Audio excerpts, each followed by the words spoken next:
Shalom, shalom, bien-aimés.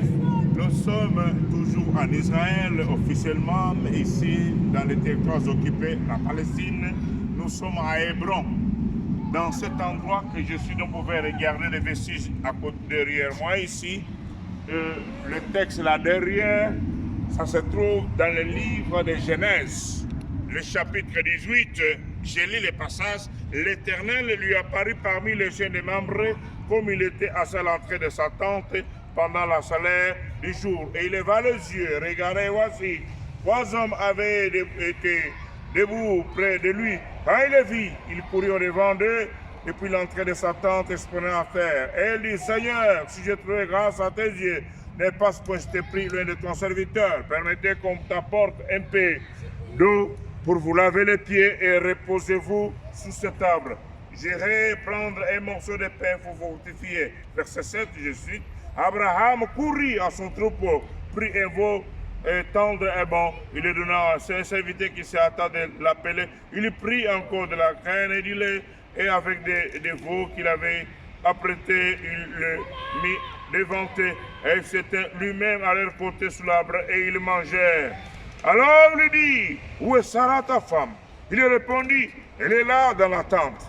Et l'un d'entre eux dit, je reviendrai vers toi à cette même époque, et voici Sarah ta femme aura un fils.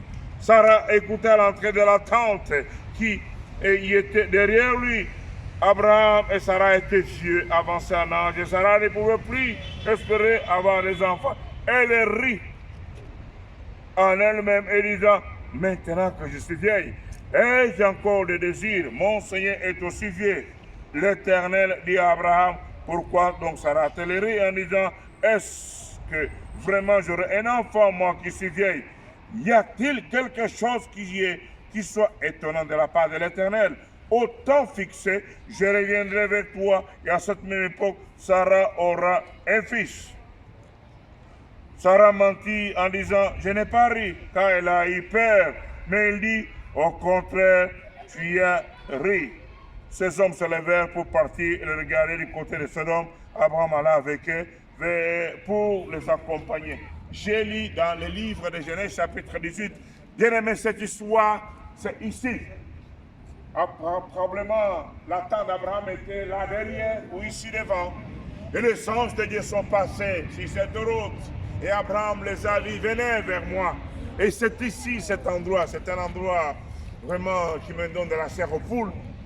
Et qui me donne la chair des poules, excusez-moi.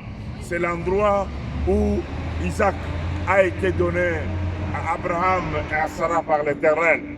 C'est cet endroit qu'Abraham, qui habitait dans cette région dont il a été enterré, nous venons de là, dans l'aire de Macpéla. C'est à 2 kilomètres d'ici où il a été enterré. Ici, c'est là où se trouvait sa tente. Et c'est cette région qui appartenait.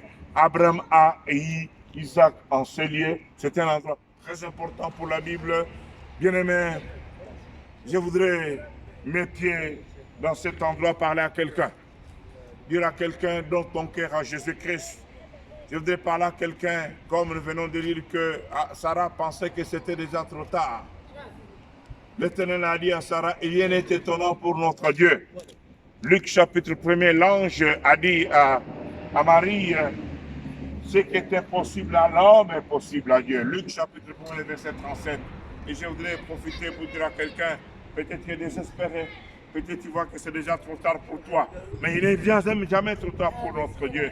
Même pour Sarah qui était déjà vieille, qui disait qu'elle était vieille et son mari était vieux, Dieu a rendu l'impossible possible. Répands-toi, donne ton cœur à Jésus-Christ. Ouvre ton cœur pour recevoir le Seigneur comme Abraham l'avait fait. Pour ces 3 hommes, il a reçu l'Éternel dans sa maison. Il lui a donné la passe. Apocalypse 3, 20. Voici, je frappe à la porte. Celui qui entend ma voix ouvre, j'entrerai chez lui. J'espère venir lui avec moi.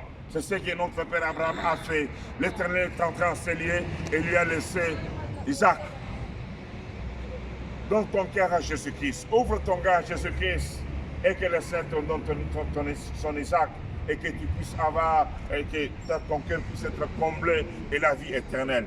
Que Dieu vous bénisse. À nous revoir et nous allons continuer sur notre voyage dans Israël. Soyez richement bénis. Amen. Voilà, nous sommes là, ça c'est le puits d'Abraham. Abraham et Sarah et Isaac ils ont bu dans cette puits. Ces animaux vivaient aussi ici. Et jusqu'aujourd'hui, il y a encore de l'eau en bas. Et il y a de l'eau que vous pouvez puiser comme vous regardez là, un moteur. Mais bon, comme vous le savez, avec la pandémie, peut-être qu'on n'a pas entretenu. Donc ici, il y avait, là, on peut préparer les aliments, on pouvait broyer les animaux. Et nous avons les micros ici, on pouvait nettoyer. Donc c'est ici le puits d'Abraham. Il habitait ici à Mambré. Donc vous serez les bienvenus. Et une fois, venez avec nous. Nous allons visiter à cet endroit. On bénira le Seigneur pour cela, pour cette grâce particulière. Nous sommes avec Maman Adassa. Maman Adassa, venez ici. Venez ici montrer aux gens qu'il y a de l'espoir. Yes, il y a de l'espoir. Ce puits date de 4000 ans. Depuis de 4000 ans, il paraît que ces pierres sont aussi du temps de l'Antiquité d'Abraham. Voilà à côté le puits d'Abraham. Ce puits qu'Abraham puisait, ils sont puisés avec des fils. Maintenant, on a mis un moteur et puis les tuyaux pour soutirer de l'eau qui est là, qui est utilisée pour faire des travaux dans ces lieux. Soyez richement bénis au nom de Jésus-Christ.